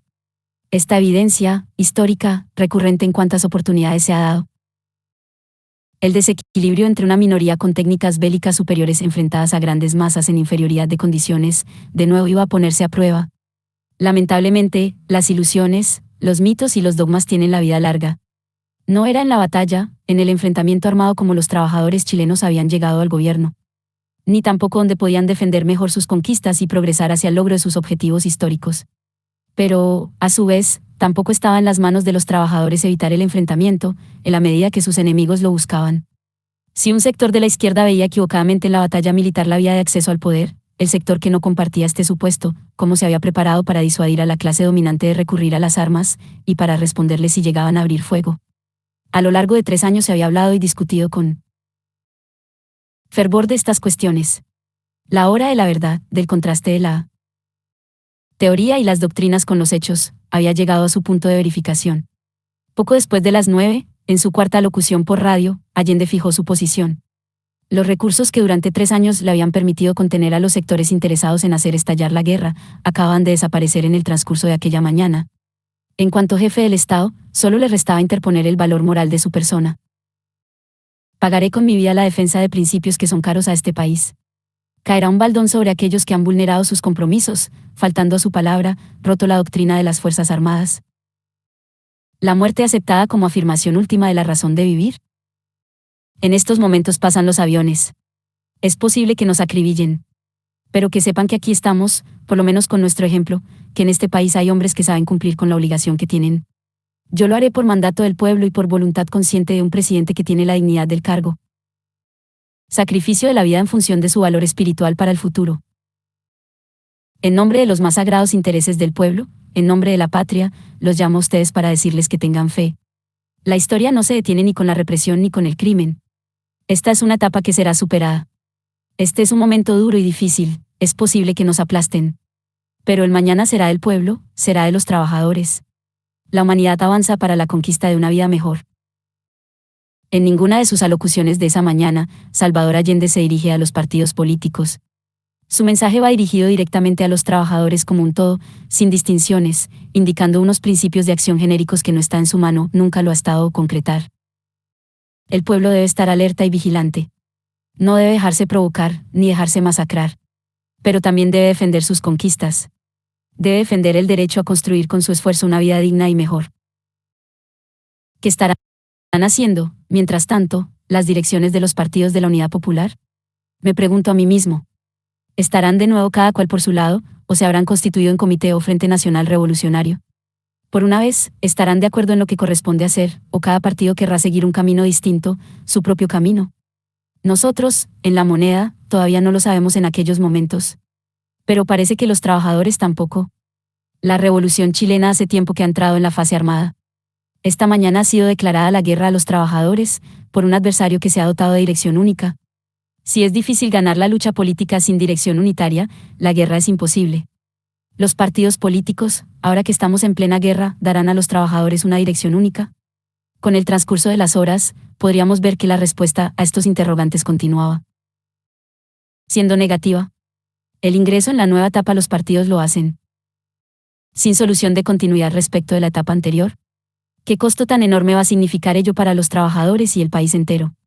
Terminada la cuarta locución por radio, entran en el gabinete los generales Urrutia y Álvarez, procedentes de la Dirección General de Carabineros. Sus rostros exteriorizan desconcierto ante el curso que están tomando los acontecimientos, y cierto temor. Se les madrugó Mendoza, les dice Allende a modo de saludo. Sepúlveda procura responder a los interrogantes de sus generales, describe el comportamiento de los insurrectos, debían comportarse como hombres. Lo que tengan que decir, tendrían que venir y plantearlo al presidente cara a cara. No enviándole las tropas. Hay que ser hombrones, en estas cosas. A las 9:10, Allende intenta una nueva intervención por radio. Descuelga el teléfono de Radio Corporación, no podemos salir al aire, nuestra emisora ha sido bombardeada. Intenta por Radio Portales. Presidente, la aviación ha bombardeado nuestra antena, no podemos transmitir. Solo resta una emisora, Radio Magallanes, todavía emite. El presidente pronuncia su quinta locución. ¿Alude a la traición del mando de las Fuerzas Armadas? Compatriotas, es posible que silencien las radios, y me despido de ustedes. Quizás sea esta la última oportunidad en que me pueda dirigir a ustedes. La Fuerza Aérea ha bombardeado las torres de Radio Portales y Radio Corporación. Mis palabras no tienen amargura, sino decepción, y serán ellas el castigo moral para los que han traicionado el juramento que hicieron, soldados de Chile, comandantes en jefe titulares, el almirante Merino, que se ha autoproclamado, el general Mendoza, general rastrero que solo ayer manifestara su solidaridad y lealtad al gobierno, también se ha denominado director general de los Carabineros. Ante estos hechos solo me cabe decirles a los trabajadores que yo no voy a renunciar. Colocado en un trance histórico pagaré con mi vida la lealtad del pueblo. Y les digo que tengo la certeza de que la semilla que entregáramos a la conciencia digna de miles y miles de chilenos no podrá ser cegada definitivamente. En nombre de los más sagrados intereses del pueblo, en nombre de la patria, los llamo a ustedes para decirles que tengan fe. La historia no se detiene ni con la represión ni con el crimen. Esta es una etapa que será superada. Este es un momento duro y difícil, es posible que nos aplasten. Pero el mañana será del pueblo, será de los trabajadores. La humanidad avanza para la conquista de una vida mejor. Tras resumir las causas y los agentes principales de la insurrección, se despide de los sectores sociales que formaban el gobierno, campesinos, obreros, profesionales que no se sumaron a la huelga, intelectuales. Trabajadores de mi patria, quiero agradecerles la lealtad que siempre tuvieron, la confianza que depositaron en un hombre que solo fue intérprete de grandes anhelos de justicia, que empeñó su palabra en que respetaría la Constitución y la ley, y así lo hizo. ¿Es este el momento definitivo, el último en que yo pueda dirigirme a ustedes? Pero que aprovechen la lección. El capital foráneo, el imperialismo unido a la reacción, creó el clima para que las Fuerzas Armadas rompieran su tradición, la que le señaló Schneider, y reafirmara al comandante Araya, víctimas del mismo sector social que hoy estará en sus casas esperando con mano ajena conquistar el poder para seguir defendiendo sus granjerías y sus privilegios. Me dirijo, sobre todo, a la modesta mujer de nuestra tierra, a la campesina que creyó en nosotros, a la obrera que trabajó más, a la madre que supo de nuestra preocupación por los niños. Me dirijo a los profesionales de la patria, a los profesionales patriotas, a los que hace días están trabajando contra la sedición auspiciada por los colegios profesionales, colegios de clase, para defender también las ventajas de una sociedad capitalista. Me dirijo a la juventud, aquellos que cantaron y entregaron su alegría y su espíritu de lucha. Me dirijo al hombre de Chile, al obrero, al campesino, al intelectual, aquellos que serán perseguidos, porque en nuestro país el fascismo ya estuvo hace muchas horas presente, en los atentados terroristas, volando los puentes, cortando las vías férreas, destruyendo los oleoductos y los gasoductos, frente al silencio de los que tenían la obligación de proceder. Estaban comprometidos. La historia los juzgará. Seguramente Radio Magallanes será callada y el metal tranquilo de mi voz no llegará a ustedes. No importa, me seguirán oyendo. Siempre estaré junto a ustedes, por lo menos mi recuerdo será el de un hombre digno que fue leal con la patria. El pueblo debe defenderse, pero no sacrificarse. El pueblo no debe dejarse arrasar ni acribillar, pero tampoco debe humillarse. Trabajadores de mi patria, tengo fe en Chile y su destino. Superarán otros hombres este momento gris y amargo, donde la traición pretende imponerse. Sigan ustedes sabiendo que, mucho más temprano que tarde, se abrirán las grandes alamedas por donde pase el hombre libre para construir una sociedad mejor. ¡Viva Chile, viva el pueblo, vivan los trabajadores! Estas son mis últimas palabras, teniendo la certeza de que el sacrificio no será en vano. Tengo la certeza de que, por lo menos, habrá una sanción moral que castigará la felonía, la cobardía y la traición. Las ventanas del gabinete han sido cerradas. Allende está sentado detrás de su escritorio. A su alrededor, unas 20 personas escuchan en silencio, con emoción, el último mensaje de un presidente a su pueblo. Terminada la locución, Allende se dirige a sus 13 decanes, que también le han estado escuchando. Ustedes actúen de acuerdo a su conciencia. Tienen libertad de acción. Si lo desean, regresen con sus instituciones. Yo me quedo aquí. Los 3 partieron. En el exterior, el ruido de los vuelos rasantes de 4 aviones Hawker Hunter. Allende habla por teléfono. Cerca de las 9:30 nos dice, en 2 minutos más seremos atacados. Y sale el gabinete a organizar la defensa del palacio. Se oyen los primeros disparos de ametralladoras, artillería pesada y tanques. El asedio ha comenzado. Desde el interior del palacio responde el fuego de algunos fusiles y metralletas. La razón de un combate. El combate de la Moneda tenía más sentido político que militar. Tras la primera hora y media de intercambio de fuego, llegó la noticia de que la aviación había bombardeado la residencia de Tomás Moro. Las emisoras de radio anunciaron que la aviación tenía orden de bombardear también el Palacio de Gobierno a las 11 si Allende no se rendía. Este resolvió reducir el número de víctimas dejando en libertad de acción a la Guardia Presidencial de los Carabineros, dejando aquí sus armas, la que abandonó el lugar en su integridad, así como los generales Urrutia y Álvarez que, en su temor a combatir, no hallaban excusa para justificar su partida.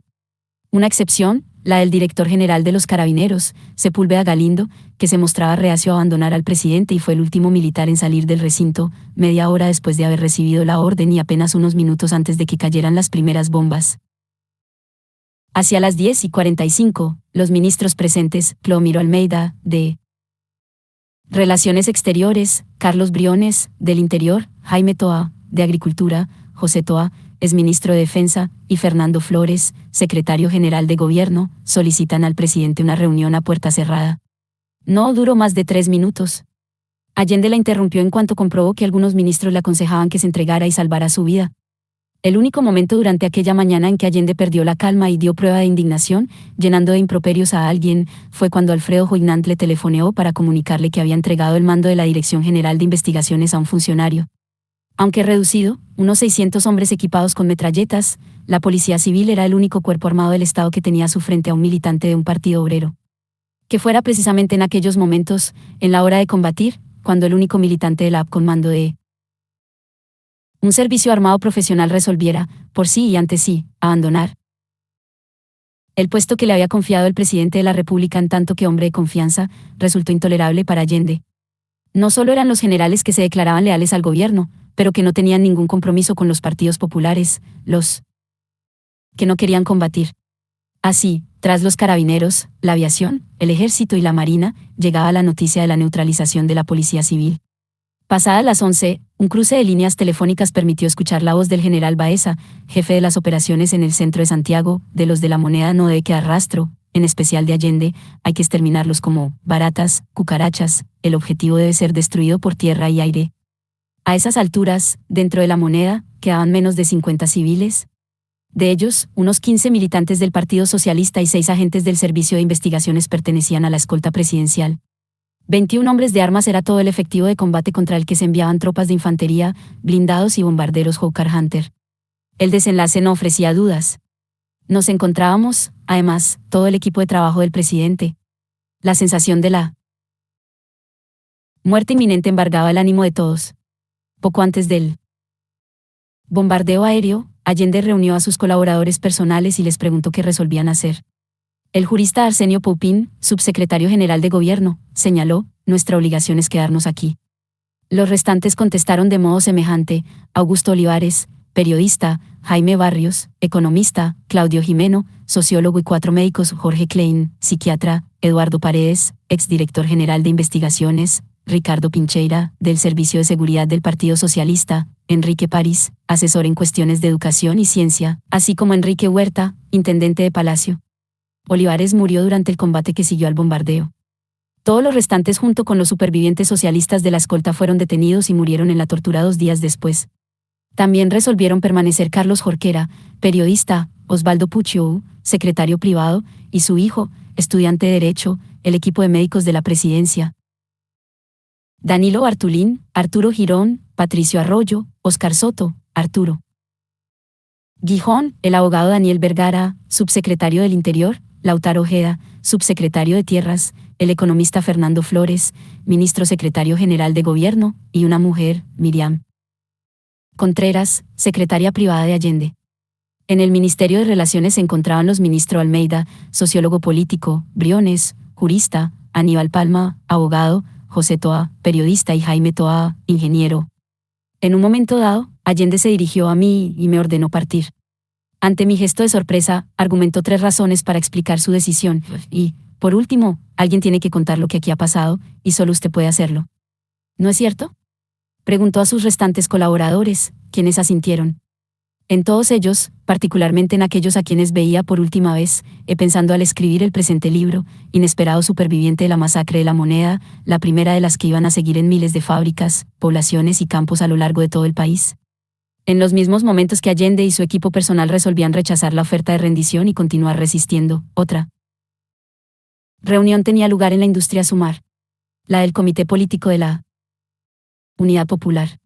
Tras media hora de deliberaciones, los dirigentes de los partidos políticos llegaban a una conclusión: no ofrecer resistencia; los trabajadores debían abandonar los centros de trabajo y retirarse a sus casas. A las 11:30 empezaba a circular la orden que refrendaba una constatación de impotencia, resultado de las políticas seguidas durante 3 años a que hemos aludido en los capítulos anteriores. A las 12:20, tras unos 15 minutos de bombardeo aéreo, el recinto de la moneda ardía por todos los costados. En el interior, el aire tóxico y el humo dificultaban la respiración. Allende y sus colaboradores se distribuyeron las pocas máscaras antigas disponibles, y se aprestaron a continuar el combate. Tropas de infantería comandadas por el general Javier Palacios iniciaban el asalto mientras los tanques disparaban sobre las ventanas. Las 2 docenas de civiles lograron resistir en su interior 1 hora más, en medio de las llamas y del derrumbe de techos y pisos. Hacia las 1:45 los primeros soldados entraban en el ala donde se habían concentrado los supervivientes, la de la calle Morandé, donde se encontraba el comedor. El gabinete presidencial, la sala del Consejo de Ministros, la secretaría privada, eran pasto de fuego. Poco antes de las 2 de la tarde, moría Allende. Tenía entre las manos el fusil con que había combatido. No alcanzó a convocar el referéndum. Si la dirección principal de la contrarrevolución venía buscando desde hacía meses el derrocamiento del gobierno, aunque no el cadáver del presidente de la República, porque Allende desoye esa mañana a quienes le aconsejaban salvar su vida y abandonar el país.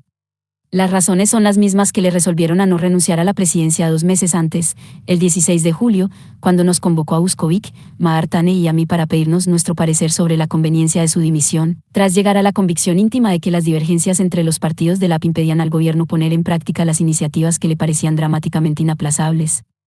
Allende estaba persuadido de que la institución de la presidencia de la República y por extensión el Estado en su dimensión democrática era el único frente de contención militar y política contra el desencadenamiento de la violencia y la guerra civil.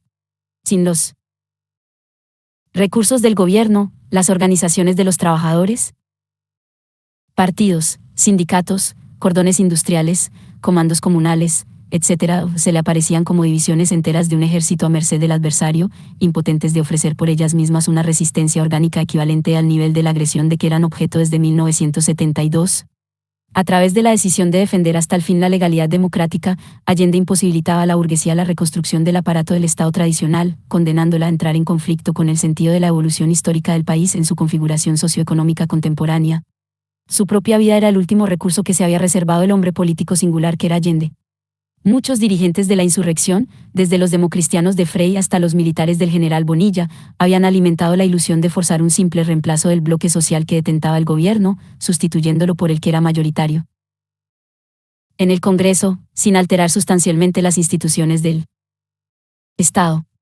Pero semejantes especulaciones no habían contemplado la necesidad de bombardear el Palacio de la Moneda con el presidente de la República dentro, obligándoles a arrasar las instituciones políticas que deseaban recuperar. La tarde del 11 de septiembre, el cadáver del presidente Allende impedía a la oposición instalarse al frente del Estado que había existido hasta esa mañana, aun en la hipótesis de que algún sector de la propia dirección de la izquierda hubiera estado predispuesto a aceptarlo a cambio de, por ejemplo, el reconocimiento de la organización sindical o del Parlamento por la Junta Militar. El núcleo burgués tradicional que había dirigido la contrarrevolución se vio enfrentado al problema no deseado de tener que construir otro Estado, lo que le convertía en prisionero del maleficio histórico derivado de haber tenido que demoler la organización estatal construida bajo su propia hegemonía social. Semejante situación, presente en las proyecciones de futuro que se elaboraron en la Moneda entre 1970 y 1973, debía plantear a la derecha un problema prácticamente insoluble a medio plazo siempre que la izquierda supiera aprovechar el legado histórico acumulado después de 1970. En el supuesto de que la contrarrevolución se impusiera militarmente, yo estimaba que en un primer momento sería normal que el aparato militar asumiera la totalidad de las funciones del Estado, incluida la jurisdiccional a través de la proclamación del estado de guerra y la clausura del Parlamento. Pero más allá de la emergencia de los primeros meses, la necesidad de edificar un nuevo régimen institucional debía conducir a la burguesía a la aporía de intentar levantar un Estado fascista, lo que nos parecía inviable, dadas las condiciones objetivas y subjetivas del país, o de reconstruir alguna variante del Estado tradicional, lo que debía resultar asimismo impracticable en la medida que sus fundamentos básicos habían sido apropiados por el movimiento popular, y yacían calcinados el 11 de septiembre de 1973 entre los escombros del gobierno constitucional. Fenómeno este que, como culminación de la estrategia seguida entre 1970 y 1973, debía contribuir a facilitar, más pronto que tarde, la instauración de un Estado democrático y popular. Había, asimismo, en la opción de Allende, la voluntad de asumir plenamente la responsabilidad que le incumbía en su calidad de principal portavoz de los trabajadores y de máxima autoridad del Estado. Desde un punto de vista ético, le resultaba inaceptable que un dirigente gobernante desconociera sus deberes y compromisos, abandonando a sus seguidores a la persecución y al país a la violencia desenfrenada a cambio de garantizar su seguridad personal. Era un problema de ser consecuente consigo mismo, con sus convicciones íntimas y sus planteamientos públicos.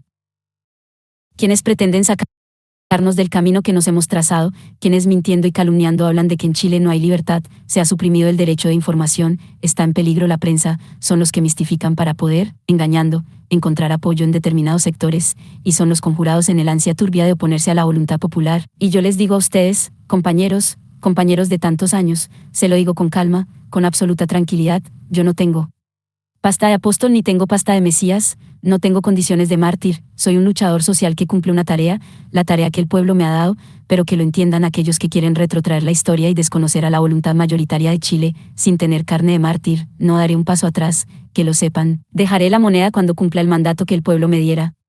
Que lo sepan, que lo oigan, que se les grave profundamente, defenderé esta revolución chilena, y defenderé el gobierno popular porque es el mandato que el pueblo me ha entregado, no tengo otra alternativa, solo acribillándome a balazos podrán impedir la voluntad que es hacer cumplir el programa del pueblo. 9. Con su resistencia ante las presiones de la contrarrevolución, Allende reafirmaba hasta el último instante su voluntad de mantener unido el movimiento popular en torno a su más importante instrumento político, el gobierno, retardando la disgregación interna de la tras opciones tácticas contrapuestas. Con su actitud y sacrificio, dejaba establecido un nexo duradero entre el pasado y el futuro del proceso de desarrollo de la democracia y el socialismo. En Chile, entregando a los trabajadores y al país un testimonio de valor y generosidad en la lucha por sus libertades, dignidad y bienestar. 1. Ordenado por un tribunal jurisdiccional. 2. En octubre de 1970, el general en retiro Forci Petit había sido uno de los nexos de comunicación entre Allende y el mando del ejército, en particular en los días que precedieron y siguieron al asesinato del general Schneider. 3. Dirigente nacional del PDC. Renan Fuentealba fue presidente del mismo partido desde fines de 1971 a mayo de 1973, cuando su candidatura fue derrotada por la de Patricio Aylwin. 4. El general Orlando Poblete, después del golpe de Estado, fue, no obstante, detenido y torturado por sus propios compañeros de la Fuerza Aérea. Condenado a varios años de cárcel, a fines de 1974 fue desterrado. En cambio, Bonciaban da la impresión de haber sido el hombre de confianza de los generales Ruiz y Lake para misiones de diversión o información respecto de la Unidad Popular. En diciembre de 1975 fue nombrado embajador de la Junta en Ecuador. 5. Nosotros habríamos actuado aún si Allende hubiera convocado un referéndum o hubiera logrado un compromiso con la oposición política. Nada podía detener el golpe, tras la dimisión del general Prats. Tan solo estábamos dándole los últimos toques al plan, declaración de uno de los oficiales responsables del putsch al periodista Jonathan Kandel, New York Times, 27 de septiembre de 1973. 6. Ministro secretario general de Gobierno. 7. De la Fuerza Aérea, había sido designado ministro de Obras Públicas el 28 de agosto anterior. Tras el golpe de Estado, fue designado jefe de gabinete del general Ley.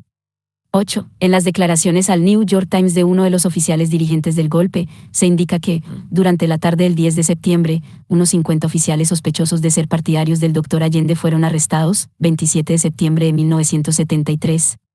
El número de oficiales que aquella noche estaba al corriente de la insurrección del día siguiente era de unos 80, según indicaba el teniente coronel Pedro Edwin Arcilla, de Santiago, en octubre siguiente. 9. Alocución radio-televisada, pronunciada en el Estadio Nacional de Santiago. Diciembre de 1971. Siglo XXI/diagonal otros títulos publicados. Buscando a Carmen Serafín Fanjul 978-84-323, 1632-6. La ciega del olvido Pedro Piedras Monroy 978-84-323, 1630-2. El PCE y el PSOE a transición Juan Antonio Andrade Blanco 978-84-323, 1628-9. El desorden digital Anaclet Pons 978-84-323, 1645-6.